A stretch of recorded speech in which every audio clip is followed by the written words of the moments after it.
Assalamualaikum warahmatullahi wabarakatuh. Bismillah, alhamdulillah, wassalatu wassalamu ala rasulillah wa ala alihi wa sahbihi wa man ittaba'a sunnatahu ila yaumil qiyamah. Amma ba'du, ayyuhal ikhwah wa ya ayyuhat talabah fi qismi lughah al-arabiyyah Jami'atu Tulungagung Sayyid Ali Rahmatullah Al-Islamiyah Al-Hukumiyah. Kaifa halukum hadzal yaum? Arju minkum an takunu fi sihhatin wa afiyah duna naqsin wahid fi madatina, yakni kulliyatu kitabati khittatil bahsi salatu wa salaman taimaini mutalazimaini wa hadrati sayyidina wa habibina wa qurrati a'yunina Muhammadin sallallahu alaihi wasallam alladzi turja syafa'atuhu fi yaumil la syafa'ata illa syafa'atuh, tashilan li wa lakum fi fahmi hadhil maddah ubaddil lughati bil lughah al wataniyah kama qad katabtu fi hadhil waraqah. Baik teman-teman, hari ini kita masuk pada materi yang pertama, yaitu tentang pengertian dan kedudukan proposal penelitian. Sebagaimana telah saya sampaikan sebelumnya, bahwa mata kuliah Kitabatu Khittatil Bahsi itu adalah mata kuliah yang menyajikan beberapa teori tentang teknis penulisan proposal penelitian.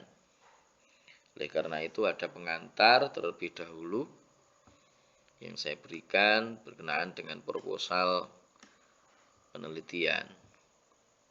Baik, yang pertama, pengertian dan kedudukan proposal penelitian. Apa sih sebenarnya proposal penelitian itu? Ya, apa sebenarnya yang dimaksud dengan proposal penelitian, sehingga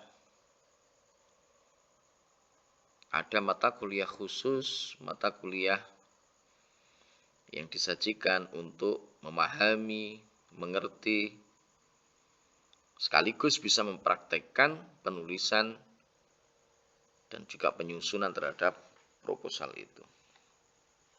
Baik, proposal penelitian itu merupakan rancangan penelitian dari seorang peneliti yang akan melakukan penulisan karya ilmiah.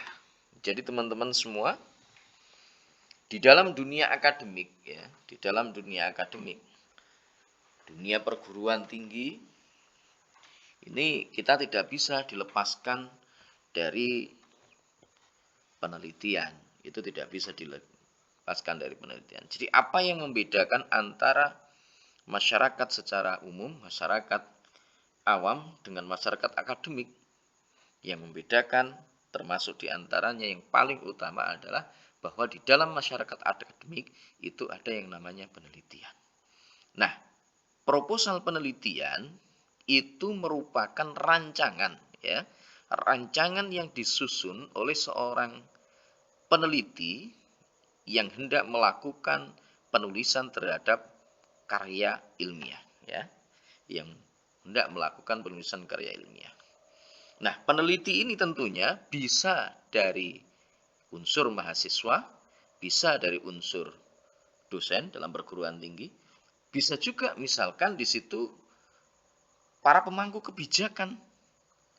Kalau kita bicaranya skupnya jauh lebih luas lagi. Jadi nanti skupnya bisa lebih luas lagi, termasuk ada pemangku kebijakan, kemudian ada misalkan orang-orang yang punya kepentingan misalkan. Ada juga misalkan penelitian yang dilakukan oleh para ilmuwan terkait dengan konsentrasi bidang yang mereka lakukan dan seterusnya. Tentunya banyak sekali. Nah, intinya bahwa proposal penelitian itu merupakan rancangan yang disusun oleh seorang peneliti yang akan melakukan sebuah penulisan karya ilmiah. Itu adalah proposal penelitian.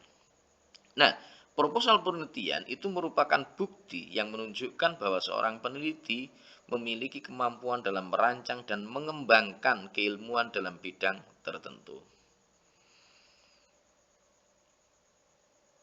Jadi proposal itu menunjukkan bahwa orang yang hendak melakukan penelitian itu memang punya kapasitas, kemampuan untuk melakukan penelitian dalam rangka untuk mengembangkan ilmu yang dia tekuni. Sehingga proposal yang dirancang itu tentu tidak sembarangan. Proposal yang dirancang itu tidak sekedar pokoknya saya menulis, kemudian nanti saya setorkan, diterima atau tidak. Tentu tidak hanya sekedar itu. Sudah ada ancang-ancang dari seorang peneliti. Apakah kira-kira dia mampu untuk melakukan penelitian yang hendak dia lakukan tersebut? Kira-kira waktu yang dibutuhkan itu berapa lama? Sudah ada pemikiran di sana. Kemudian hal-hal yang terkait yang lainnya pun itu juga sudah dipikirkan sebelumnya oleh seorang peneliti. Nah, apa yang menjadi karakteristik proposal itu? Karakteristik proposal yang pertama adalah isinya fokus pada kajian mengenai salah satu isu sentral yang tercakup dalam disiplin ilmu tertentu yang disesuaikan dengan bidang keilmuan yang dimiliki. Yang kedua, merupakan rancangan pengujian empirik terhadap posisi teoritik tertentu dalam disiplin ilmu yang dimiliki. Yang ketiga, mengungkapkan data primer sebagai data utama yang dapat ditunjang dengan data sekunder yang didukung oleh bibliografi dari sumber otentik. Yang keempat, ditulis dengan menggunakan bahasa yang baik dan benar sesuai dengan kaidah yang berlaku. Ini adalah karakteristik atau ciri dari proposal. Yang pertama, isinya fokus pada kajian mengenai salah satu isu sentral yang tercakup dalam disiplin ilmu tertentu. Artinya di situ difokuskan untuk mengkaji, meneliti tentang satu isu yang menurut peneliti menarik untuk kemudian dilakukan tindak lanjut berupa penelitian, diungkap bagaimana sesungguhnya persoalan ini, bagaimana kemudian imbasnya ketika misalkan hal itu terjadi di tengah-tengah masyarakat misalkan, dan seterusnya dan seterusnya. Jadi harus fokus pada bidang kajian tertentu. Kalau sosial ya berarti imbasnya kepada masyarakat secara luas di bidang-bidang sosial. Kalau keilmuan misalkan ya di dalam bahasa Arab misalkan bagaimana dalam proses pendidikan dan pembelajaran bahasa Arab di sekolah-sekolah misalkan demikian, atau di kampus atau mungkin di tempat-tempat yang lain yang di situ diperlukan atau diajarkan bahasa Arab. Ya, kemudian merupakan rancangan pengujian empirik terhadap posisi teoritik tertentu dalam disiplin ilmu yang dimiliki. Artinya di situ ada sebuah pijakan yang kemudian harus dipedomani oleh seorang peneliti ketika dia melakukan sebuah proses penelitian. Jadi tidak sembarang berjalan begitu saja tanpa ada sebuah kerangka teori terlebih dahulu yang sudah atau yang akan digunakan dalam proses penelitian itu. Bagaimana nanti hasilnya, sesuai enggak dengan teori tersebut, ada pengembangan atau tidak misalkan. Atau teori tersebut kira-kira tepat enggak ketika di ini. Nah, nanti ada penjelasan tersendiri mengenai hal-hal tersebut. Kemudian juga mengungkap data primer yang itu didukung dengan data sekunder. Ya. Kemudian ditulis dengan menggunakan bahasa yang baik dan benar karena ini adalah bahasa proposal itu adalah karya ilmiah, maka secara otomatis proposal itu juga harus ditulis dengan menggunakan bahasa yang baik dan benar sesuai dengan kaidah yang berlaku. Tata bahasa, kalau bahasa Indonesia, tata bahasa Indonesia yang baku dan benar. Jangan bahasa-bahasa yang selengean atau bahasa-bahasa yang musiman atau bahasa-bahasa yang kadang-kadang kurang begitu jelas dipahami. Selanjutnya, bagaimana kedudukan proposal itu? Proposal memiliki kedudukan yang sangat penting dalam penelitian. Ia merupakan bagian dari tuntutan formal akademik yang tidak bisa diabaikan dalam ranah intelektual akademik. Artinya bahwa proposal itu memiliki kedudukan yang sangat penting bagi masyarakat akademik. Sebelum kita melakukan penelitian harus ada proposalnya dulu. Kemudian proposal itu akan diuji oleh tim penguji. Kalau mahasiswa misalkan menyusun proposal, dia ingin menyelesaikan S1, proposal skripsi dia menulis, kemudian proposal skripsi itu akan diuji oleh teman-teman, oleh tim penguji. Boleh jadi itu bersama dengan rekan sejawat dan dosen pengampunya misalkan dalam sebuah seminar proposal, ya, dalam seminar proposal itu barangkali. Kalau misalkan S2 ya bersama dengan dosen pembimbingnya juga teman-temannya barangkali. Kalau misalkan S3 ya bersama dengan promotornya barangkali. Kalau penelitian yang lain misalkan kita mengajukan penelitian di Litab Dimas, penelitian misalkan di misalkan badan narkotika misalkan. Nah, itu pun juga ada prosedur-prosedur, termasuk diantaranya adalah menulis proposal ini, kemudian diajukan ke sana, baru nanti akan diuji. Layak enggak penelitian itu kemudian dilanjutkan? Bagaimana kemudian manfaat, kegunaan dari penelitian tersebut? Manfaatnya nanti bisa dirasakan oleh banyak orang atau tidak? Ada enggak pengaruhnya terhadap kebijakan-kebijakan? Misalkan kalau itu kaitannya dengan kebijakan. Ada enggak misalkan manfaat dari penelitian itu yang berguna bagi misalkan guru atau siswa dalam proses pembelajaran bahasa Arab misalkan. Meneliti misalkan tentang metode pembelajaran bahasa Arab dengan menggunakan thariqah al-mubasyirah misalkan. Ada enggak di situ? Imbasnya yang bisa dirasakan bagi peserta didik, bagi guru juga, bagi misalkan lembaga dan seterusnya dan seterusnya. Atau dalam penerapan thariqah al-mubasyirah di sebuah lembaga itu terjadi masalah atau tidak? Karena boleh jadi thariqah al-mubasyirah yang digunakan di satu lembaga itu menemukan banyak masalah, tetapi masalah itu tidak ditemukan di tempat lain yang menggunakan thariqah al-mubasyirah. Mengapa demikian? Barangkali aspek-aspek yang ada di lapangan antara yang satu dengan yang lain itu berbeda. Metode qiraah misalkan, ketika diterapkan di sebuah lembaga pendidikan pesantren misalkan dengan yang ada di pendidikan formal, ada enggak di situ problematika yang muncul?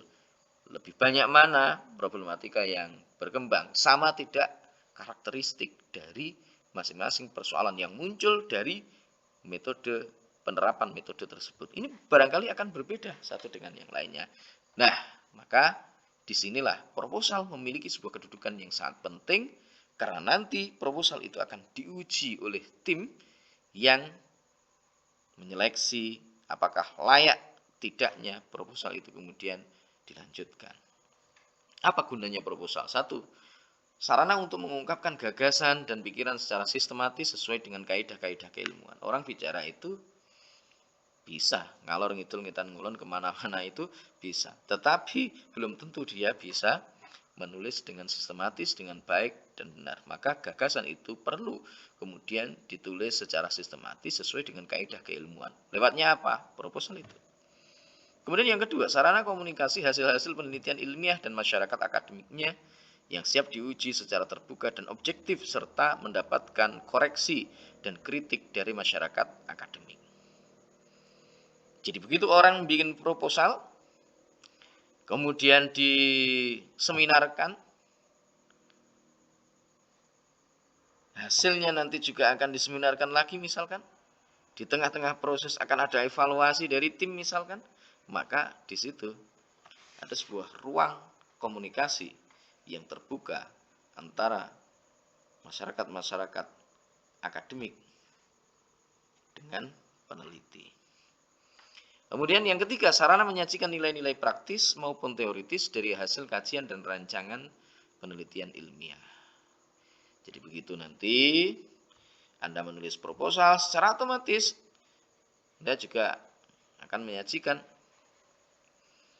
manfaat secara praktis, manfaat secara teoritis, kemudian jika itu ada beberapa hasil kajian dari peneliti terdahulu, kemudian letak perbedaan antara penelitian yang akan Anda lakukan dengan penelitian yang terdahulu itu berada di mana, kemudian rancangannya itu seperti apa, dan seterusnya. Itu akan ada di dalam proposal Anda. Kemudian untuk memperkaya khazanah keilmuan dan memperkokoh paradigma keilmuan pada bidang disiplin ilmu tertentu. Bagaimana teknik penyusunan proposal itu? Nah, teknik penyusunan proposal itu disesuaikan dengan pedoman instansi dan lembaga di mana proposal tersebut diajukan. Hal ini supaya terjadi keseragaman dan kesamaan bahasa. Artinya teman-teman bahwa ada banyak ragam cara untuk menyusun proposal. Setiap lembaga itu boleh jadi berbeda. Kampus yang satu dengan kampus yang lain boleh jadi berbeda. Karena itu ketika teman-teman nanti menyusun proposal penelitian, sesuaikan dengan lembaga di mana teman-teman semuanya menyusun proposal tersebut. Kalau tidak, maka secara otomatis ya tidak akan pernah diterima. Secara teknisnya aja tidak benar, maka tidak akan pernah diterima. Nah, oleh sebab itulah, maka penting untuk mengetahui bagaimana teknik atau sistematika dalam penulisan proposal di sebuah lembaga atau instansi yang kita menulis proposal di sana. Itu sangat penting. Itu saya kira teman-teman untuk pertemuan kita kali ini berkaitan dengan pengertian dan juga kedudukan proposal di dalam penelitian. Dan sekali lagi nanti kita akan diskusikan di ruang diskusi melalui grup WA kita. Silahkan teman-teman, kalau ada hal-hal yang belum dipahami bisa kita musyawarahkan dan diskusikan bersama-sama. Terima kasih dan wallahul muwaffiq ila aqwamit thoriq billahi taufiq wal hidayah. Assalamualaikum warahmatullahi wabarakatuh.